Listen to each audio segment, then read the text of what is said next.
physical strength, the experience of the last 3 years of losing it. I mean, they surely have to sort of look upon what's happened in the last 3 years. They know this is going to be hard work. They've got 10 more weeks of paying these Arsenal fans, watching in the crowd, watching at home for such a long time now.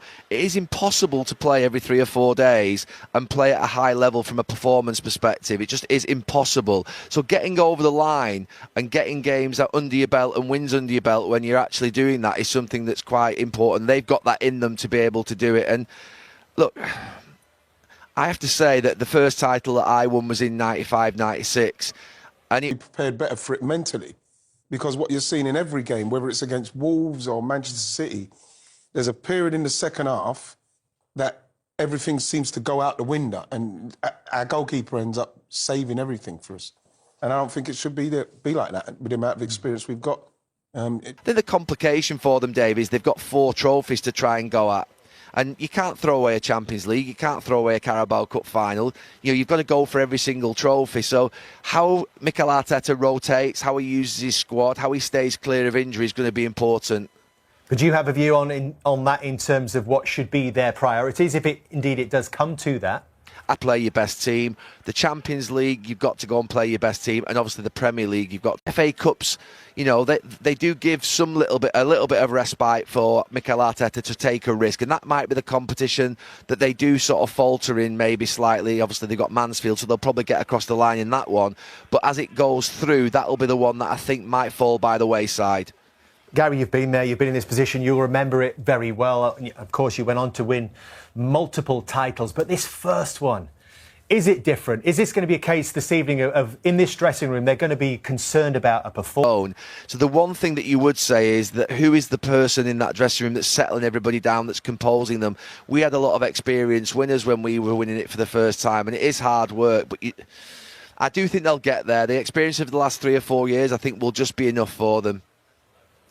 Gary, thank you very much. That's an interesting point. We'll perhaps expand on that to here, but we'll let you go for now. Even though they've not gone down to 10 men in some of those, but you look at Chelsea going down to 10 men, and they seem to, obviously they played with a little bit more freedom, but at the same time you'd have thought that Arsenal would have been more organised to try and get amongst them, drop off them, get the ball, and then break into the areas where they can. But it just seems very, I don't know, very fragile.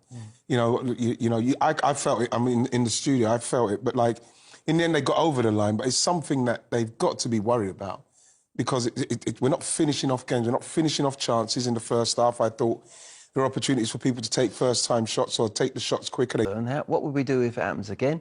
And they showed there that they were very nervous again, and it was one that they, as we said before, they got over the line. And you've got to do that. If you're going to win the league, if they're going to win the league over 38 games, you can't play pure every single game.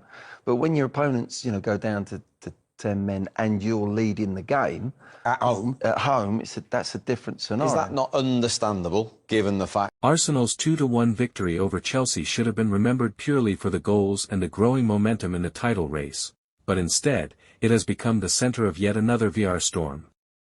At the heart of the controversy is a first-half incident that saw Bukayo Saka brought down inside the penalty area, only for the referee and VR to wave away what many believe was a clear spot kick. Among those voicing strong concerns was Arsenal legend Thierry Henry. The former striker, known for his sharp football insight, reportedly questioned how such a decision could stand after video review. For Henry, VAR exists to correct obvious mistakes, not ignore them. The incident occurred during a dangerous Arsenal attack, with Saka driving directly at Chelsea's backline. As he attempted to shift the ball past his marker, visible contact sent him tumbling. The Emirates crowd immediately erupted, convinced a penalty was inevitable. However, after a brief check, the officials decided there was not enough to overturn the on-field call. Despite the frustration, Arsenal responded in the best possible way, by winning. William Saliba's powerful header opened the scoring before Chelsea equalized through a deflection. Jurrien Timber restored Arsenal's advantage in the second half with a decisive finish that ultimately secured all 3 points. Still, Henry emphasized that moments like the denied penalty can shift the psychological balance of big matches. A 2-goal cushion could have changed the tempo entirely. Instead, Arsenal were forced to fight through tension and uncertainty. Fans quickly flooded social media with outrage, accusing officials of inconsistency and pointing to similar challenges given as penalties in other fixtures.